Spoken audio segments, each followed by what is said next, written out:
The 80 Years' War. That's hard to condemn.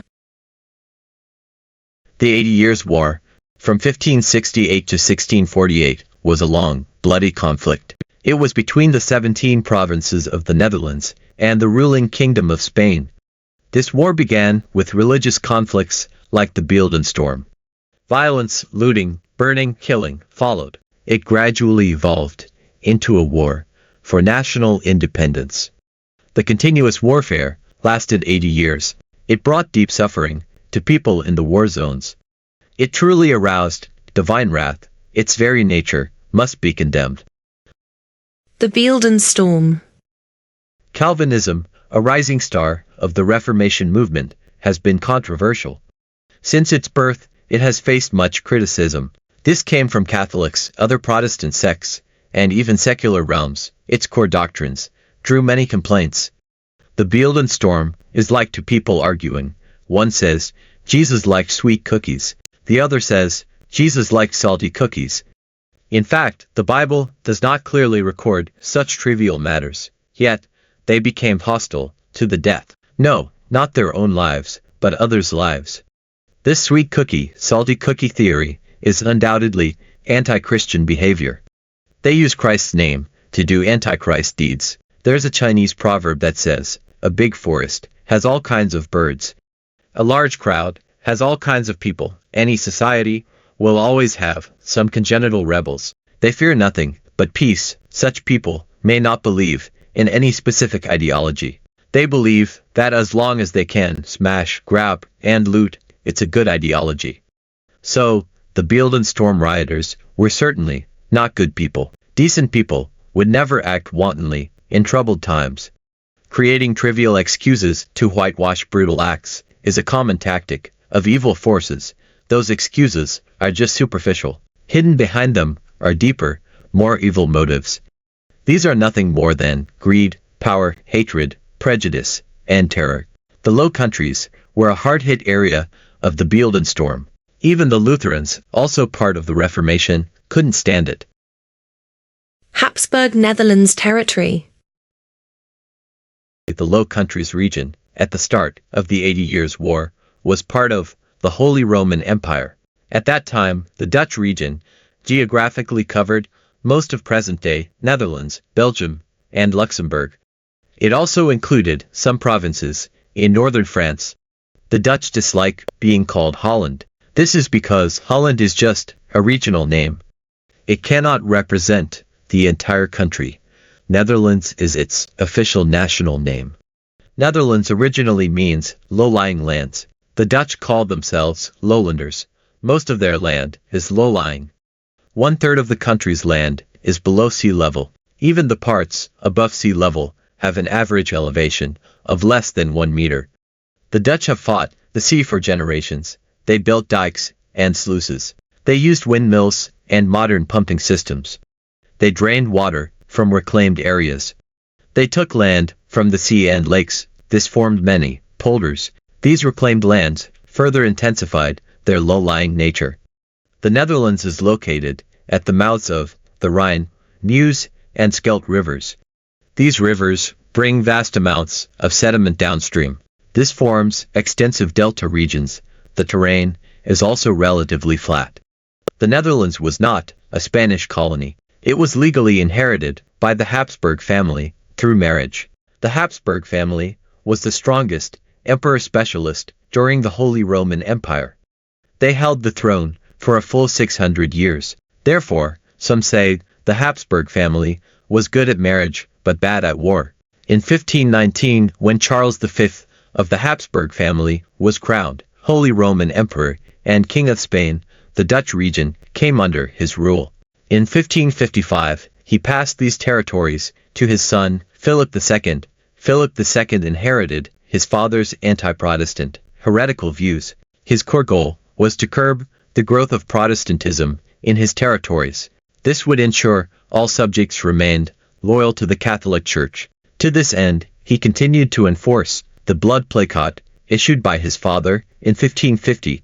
This decree outlawed Protestantism. It imposed severe penalties, including execution and confiscation of private property. Philip II's harsh policies led to growing rebellion among the Dutch people and moderate nobles. In the summer of 1566, this discontent swept across the Netherlands. It was fueled by unprecedented violence from Calvinist rioters in the Beeldenstorm. They caused widespread damage to Catholic icons and churches. This led to brutal suppression by the Habsburg government army. This event is historically marked as the beginning of the 80 Years' War. The prelude to war. To suppress the rebellion, Philip II, in 1567, sent his special envoy. This was Cardinal Fernando Alvarez de Toledo, Duke of Alba. He was to oversee political affairs in the Netherlands. The Duke's mission was to completely clear all Protestant atrocities within his jurisdiction. His harsh suppression policies led to the resignation of the then governor, Margaret of Parma. The Duke then established the Council of Troubles. The Dutch called it the Council of Blood. This committee convicted and executed thousands of people. Among them, the famous Catholic nobles, Count Egmont and Count Horn, were beheaded in 1568. This was for advocating Dutch autonomy rights. Logically speaking, maintaining social order is the government's duty. So, the Duke of Alba's arrival was understandable, but whether he acted too hastily and achieved the opposite is hard to say. The Duke of Alba's extreme measures, especially the execution of these two Catholic nobles, unexpectedly united different factions. They united against Spain. This even included many Catholic loyalists. This transformed the originally religious conflict into a broader national uprising. It was against tyranny and for traditional freedoms. This showed that political and religious grievances became inseparable. This pushed more common people to join the resistance. Besides religious and political oppression, economic burden was also a key factor in triggering the war. Between 1556 and 1557, Philip II, to fund his foreign wars, levied higher taxes on the Low Countries. Spain was facing near bankruptcy. The Duke's proposed new tax, the 10th penny, further aroused widespread discontent. Actually, this was sheer sophistry. At that time, in Europe, such ties were common. Today's taxes are much higher. Why is no one rebelling? Therefore, the heavy tax argument should not hold. Philip II's policies also included revoking many privileges enjoyed by Dutch nobles. He also weakened city autonomy. These infringements on established rights further intensified conflicts. The demand for restoration of these old rights and autonomy became a key demand in the Treaty of Ghent. In 1576, logically speaking, there was nothing wrong. Local officials allowed riots and did nothing, so some rights had to be reclaimed. In August 1566, the Beeldenstorm, sweeping the Netherlands, marked a significant escalation of the rebellion. This violent event, intentionally initiated by Protestant Calvinists, directly led to armed clashes. These were between Calvinist rebels and Habsburg government forces. This occurred from late 1566 to early 1567. This is considered the official start of the 80 Years' War. At this stage, it was still a purely religious war. Rebels in action. On May 23, 1568, Louis and Adolphe of Nassau, brothers of William I, Prince of Orange, led the Dutch army. They won the Battle of Heiligerlee. After this, William I became the de facto political leader of the resistance against Spanish rule. He successfully united various factions.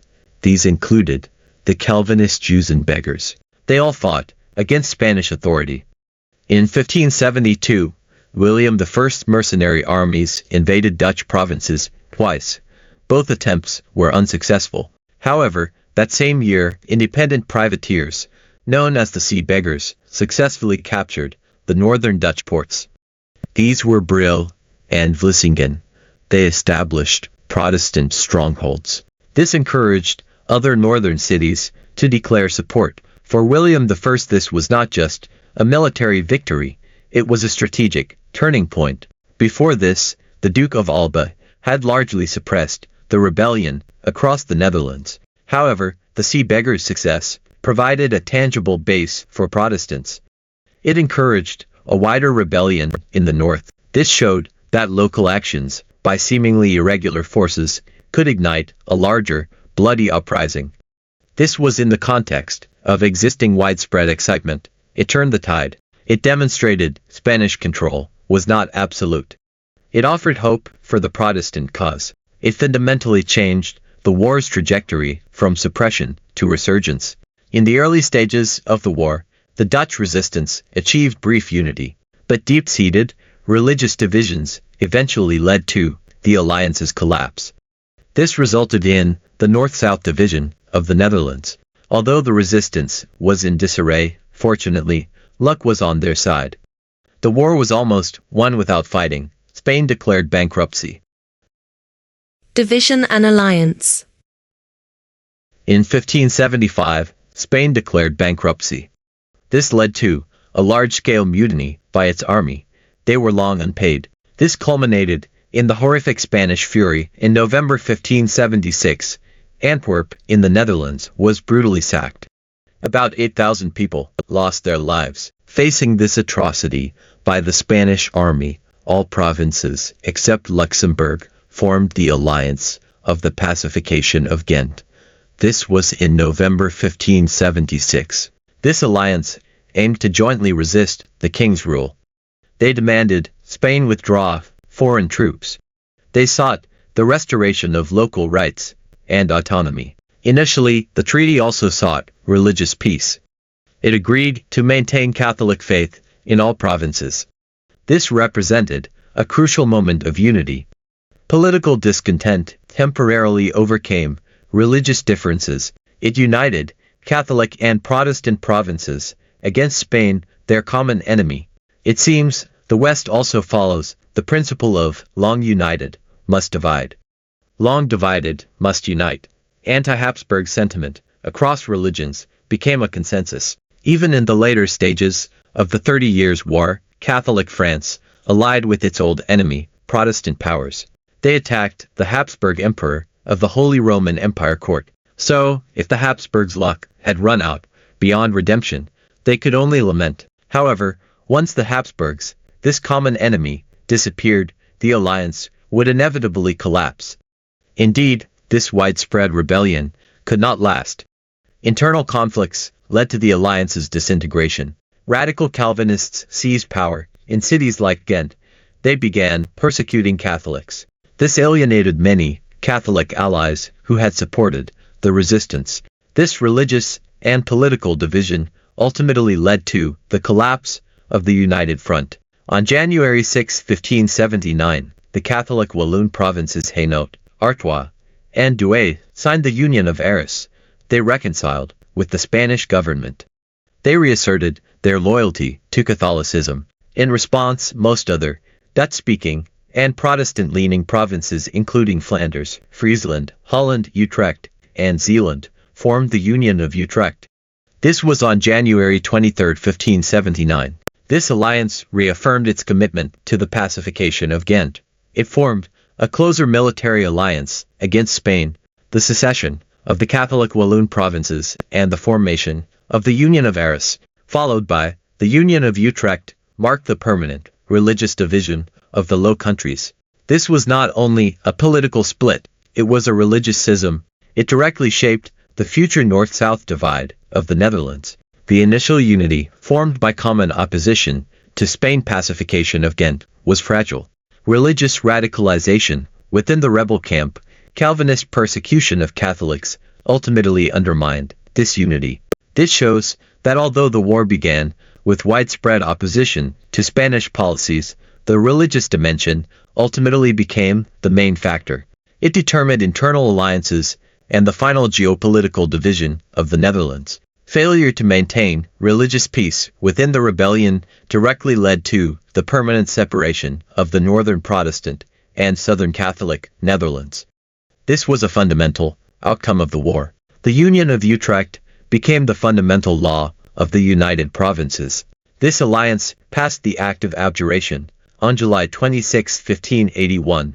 It declared de facto independence from Spanish rule. In 1588, the predominantly Calvinist Dutch Republic was formally established. This was an unplanned nation-building process, with unexpected results. The long stalemate. However, the birth of the Dutch Republic coincided with the fall of its spiritual leader.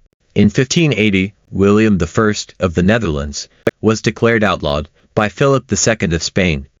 On July 10, 1584, William I was assassinated. Some historians believe his death was a turning point, but others, given the military progress of the Duke of Alba at that time, downplay its immediate impact. The establishment of the Dutch Republic marked the birth of a sovereign nation. During this period, Philip II's able general, the Duke of Parma, Alessandro Farnese, successfully reconquered most of the southern Low Countries. He skillfully combined military force with diplomatic cunning. He exploited religious divisions. By promising to respect provincial interests, he brought them back under Spanish rule. In 1585, the Duke of Parma's army recaptured Antwerp, a Protestant stronghold. He gave Protestants, for years, to leave the city. The Duke of Parma's strategy of combining military pressure with diplomatic reconciliation was so effective. This was precisely because it exploited the religious divisions created by the Union of Arras and the Union of Utrecht. He offered a return to Catholic orthodoxy and stability. This appealed to the alienated malcontent Catholics. This shows that religious identity can be strategically used to gain political and military advantage. After the Dutch Republic was established, the war entered a long stalemate. This was accompanied by military innovations, short truces, and entanglement with broader European conflicts. The 12 Years' Truce. In 1609, Spain and the Netherlands signed the 12 Years' Truce. This temporarily secured the Dutch borders. However, even during the truce, Dutch domestic politics were turbulent. This was due to theological disputes between the Remonstrants and Counter-Remonstrants. This internal religious conflict led to riots. Even the government intervened. Ultimately, at the Synod of Dort, the Remonstrants were condemned as heretics. The internal religious conflict during the truce showed that religious divisions remained a powerful force. This was true even after de facto independence and a temporary halt to hostilities with Spain. This indicates the impact of the Reformation went beyond the external conflict with Spain. It continued to shape the internal politics and social dynamics of the Netherlands. This meant the establishment of a Protestant-dominated nation did not automatically resolve religious tensions. Instead, it shifted these tensions inward. The struggle over religious identity and interpretation remained a defining feature of the Netherlands, even in peacetime. War spills over. After William I's assassination, his son, Maurice of Nassau, took his place. In 1585, Maurice became governor of Holland and Zeeland provinces. Later, he was appointed army commander-in-chief. He reorganized the Dutch army into an efficient, modern force. He applied military history, engineering, mathematics, and astronomy knowledge to military practice. Maurice excelled in siege warfare. He captured Breda, Steenwijk, and other key towns. His victories, like the Battle of Turnhout and the Battle of Nieuport, earned him European renown. Maurice's half-brother, Frederick Henry, succeeded him as governor in 1625. He also inherited Maurice's military strategies. He was especially skilled at conquering strongholds. His most notable siege was Oef-Hertogenbosch. This was a critical strategic victory. Later, he formed an alliance with France. The leadership of these two brothers marked a significant military professionalization of the Dutch army. From initial rebel tactics, it developed into a highly organized, scientific army. This was crucial for turning the tide against Spain. In 1621, with the end of the 12 Years' Truce and the start of the 30 Years' War, fighting resumed between the Netherlands and Spain. It became integrated into the broader 30 Years' War. The 30 Years' War stemmed from religious unrest in Bohemia, Czech Republic. It pitted Central European Protestant alliances against Catholic alliances.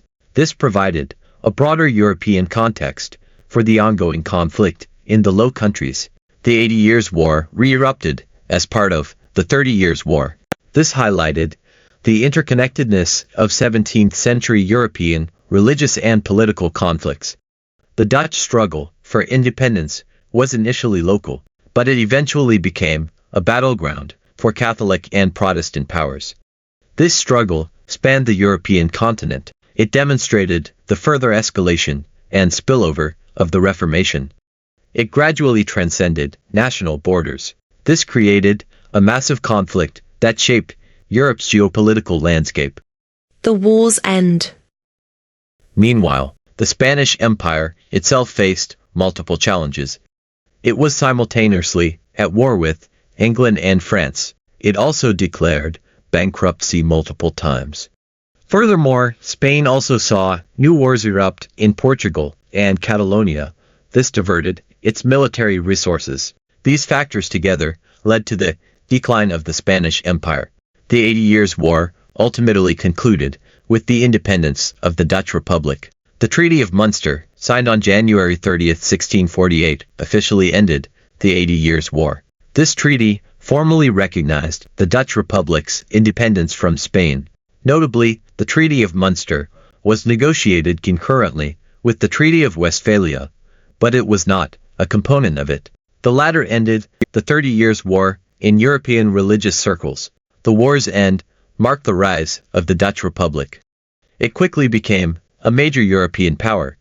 The Netherlands began actively colonizing the Americas. It established a vast colonial empire. This period also ushered in the Dutch Golden Age. There was economic prosperity. Significant advancements were made in art, science, and trade. The Dutch region was permanently divided into two parts. The northern part was the predominantly Protestant Dutch Republic. The southern part was the predominantly Catholic Spanish Netherlands, today's Belgium. The Treaty of Munster, as part of the broader Treaty of Westphalia, reinforced concepts of national sovereignty and territorial integrity. It set a precedent for international law and diplomatic practice. It established norms for resolving conflicts among sovereign states. At the same time, the Treaty of Westphalia guaranteed freedom of faith for Catholic, Lutheran, and Calvinist religions. It also set normative dates for religious distribution in various regions. This provided a pragmatic, secular solution for the coexistence of different denominations. The sweet cookie, salty cookie argument. The outcome of the 80 Years' War, the permanent division of the Netherlands into a Protestant North and a Catholic South, was a direct result. It stemmed from the religious and political alliances formed during the war. The Dutch Republic, established by the Union of Utrecht, was a predominantly Calvinist state. The 80 Years' War powerfully demonstrated the transformative power of the Reformation. It was exploited by secular, evil forces. The cause of the religious infighting, the sweet cookie, salty cookie argument, was undoubtedly an anti-Christian act. It used Christ's banner to commit anti-Christian deeds. The 80-year bloody war, sparked by the utterly trivial sweet cookie, salty cookie argument, exposed only humanity's animalistic cruelty. It likely gained nothing else. For ordinary people, war only meant a mother's tears, dimly seen in dreams, a great king's banner, changing on the city wall. War never has winners. And the evil people who incite war will sooner or later be favored by God's severe curse under his wrath. Europe's fragmentation. The greatest achievement of the Reformation was its successful fragmentation of Europe. Classic examples include the German regions and the Low Countries. Their fragmentation resulted in their division into numerous, even countless, small states, territories, and free cities. This fragmentation clearly led to a dispersion of power and long-term political instability, even war. Let's hypothesize boldly. Without the Reformation, Europe might have been unified or largely unified. This could be due to the Church's penetration and the Habsburg family's marriage tactics.